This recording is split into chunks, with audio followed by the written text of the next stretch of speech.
Welcome to the Property Investment Podcast. Now today I have a discussion with Joshua Charles from One Commercial in relation to industrial transactions throughout Australia. So Josh focuses primarily along the eastern seaboard of Australia, and as you know, industrial property is the darling of the commercial property sector at the moment.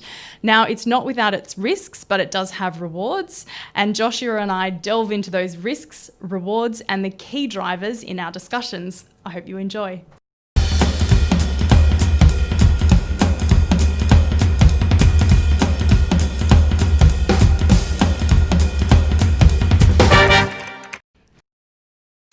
The Property Investment Podcast is brought to you by Goose Capital. Goose Capital has, in conjunction with MP Funds Management, provided funding for over $1.3 billion of investment-grade real estate transactions and provided an investment return of 22% across the board, with the lowest being 9% and the highest being 42%. For more, go to www.goosecapitl.com.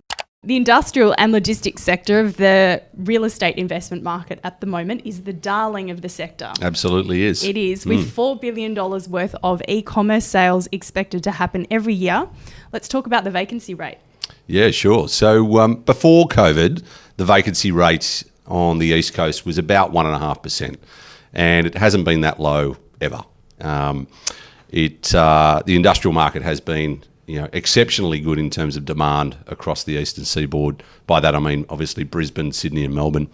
And Adelaide and Perth are doing okay, but just for the sake of the argument, we'll just focus on those three states at the moment.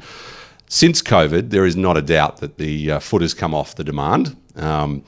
It was quick and it was immediate, and demand almost got paused overnight back in March.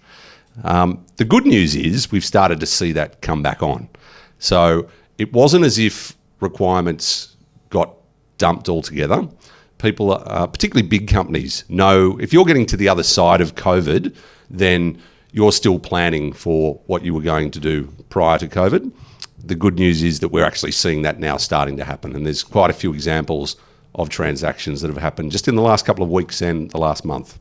Excellent. And so let's just talk through, before we go into those transactions, I'd be curious to know what, in your view, are the sectors within the industrial and logistics sector that are performing really well through COVID or improving in their covenant? Sure. Versus those that maybe are declining in their covenant? Well, I think you'd have to pick the supermarkets as the covenant that you'd love to be owning at the moment. There is no doubt that their demand has spiked.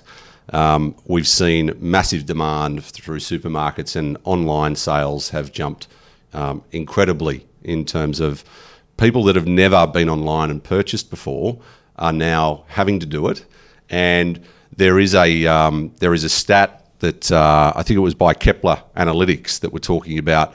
They believe that 1 in 3 people that have now gone to online sales will actually stay in that purchasing area. Fascinating. So when you look at that, and there was also a stat at the beginning of April that Australia Post saw an 80% jump in online deliveries from April 2020 to April 2019. You compare those two, and you really are looking for those groups that are able to service their customers in an online sense. So really you're saying we're going back to Maslow's hierarchy of needs. Food. Obviously the delivery of that food. Yep. So no one say toilet paper.